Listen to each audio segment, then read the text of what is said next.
huwag kang magtatapon dito ng basura kung saan-saan.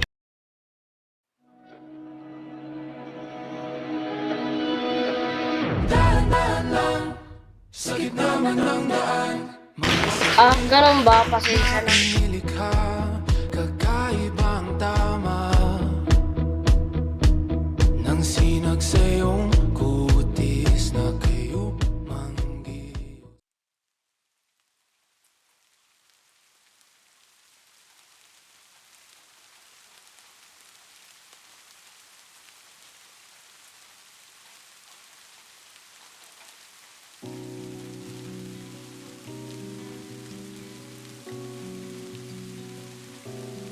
Okay, ganda pagmasdan ang iyong mga mata, kumikinang-kina, di ko maintindihan. Maaari bang itang kayungan binigay? Tingin, labis ang mga ningning, langit ay bumaba, bumababa pala ang tala. Tumingin ka sa aking mga mata, at hindi mo nakakailangan pa magtanong. Salamat sa paghandid, Ginoo. Walang anuman. Ikaw lang ang iniibig, at kung di kumbinsido'y magtiwala ka, hawakan ang puso't maniwala. Ay, hala!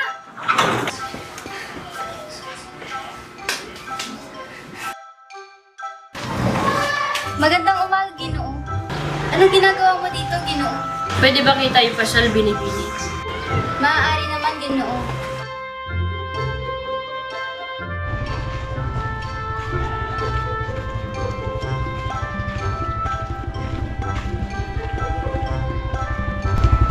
Hala, nagsisiganda ang mga balabal. Magandang hapon, Binibini at Ginoo. Magandang hapon din po, Binibini. Napakaganda ng balabal ito. Ang balabal po na ito ay nagsisimbolo ng mahabang buhay at ang balabal po na ito ay ginawa ng isang mananahing Pilipino. Babae, bibilyan ko na yung balabal na yan. Talaga ba, Ginoo? Maraming salamat. Ito po ang balabal. Maraming salamat.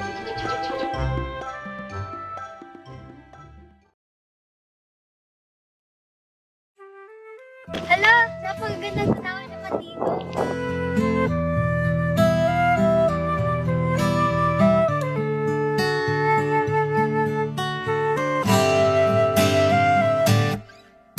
Tungalay kong arana para sa dalagang walang kasing ganda.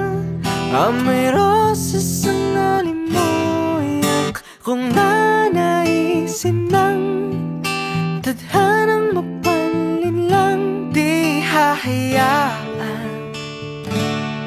mawala pa tong liham na umaasang mata mong makabasa. Handang gawin lahat, maging pamilya'y ilikawan, na yan lang nakadama ng wagas na pagkamangha. Hiling ka lang naman na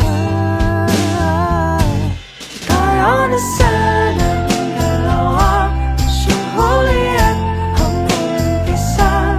Papatunayan ang unang pag-ibig ay di mawawala. Ito nga pala ang balabal na ipinili ko para sa'yo. Salamat, Ginoo. Juan E. Reyes. At ikaw naman si Pilipino. Ako nga pala si Odessa Maria de los Santos. Salamat sa ibinigay mong oras ngayon. Ikinagagalak kong makilala ka. Kung magpakailanman hindi.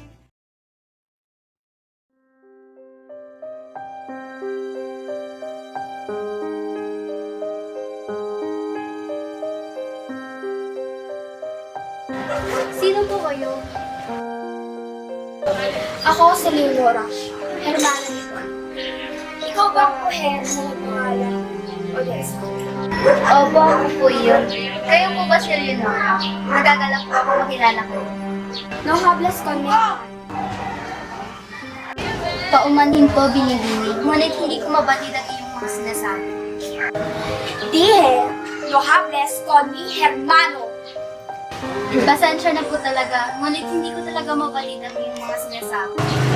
Sabi niya, huwag mong kakausapin ang kanyang hermano. Sa ano pong dahilan? Simple lang naman. Hindi kita gusto para sa akin, hermano. Sapagkat ang mga lalaki sa aming pamilya ay nagpapakasal lang sa mga deklaseng babae. At isa pa, ayaw ko din magkaroon ng pamangkin na mangmang at estupido. Mangmang at estupido? Hindi estupido ang mga Pilipino. At ang lakas naman ng loob mo para sabihin yan sa bansa namin.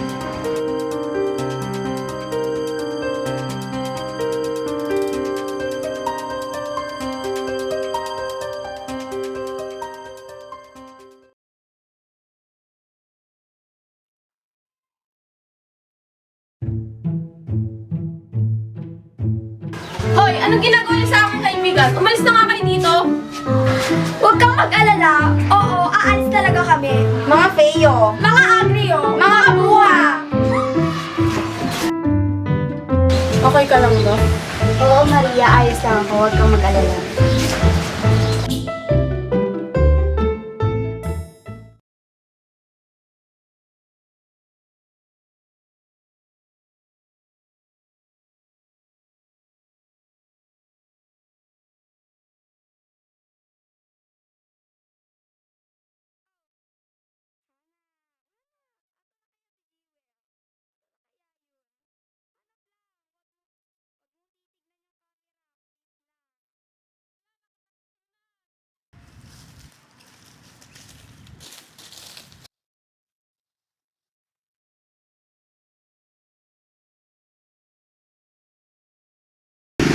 Oh, andito ka pala.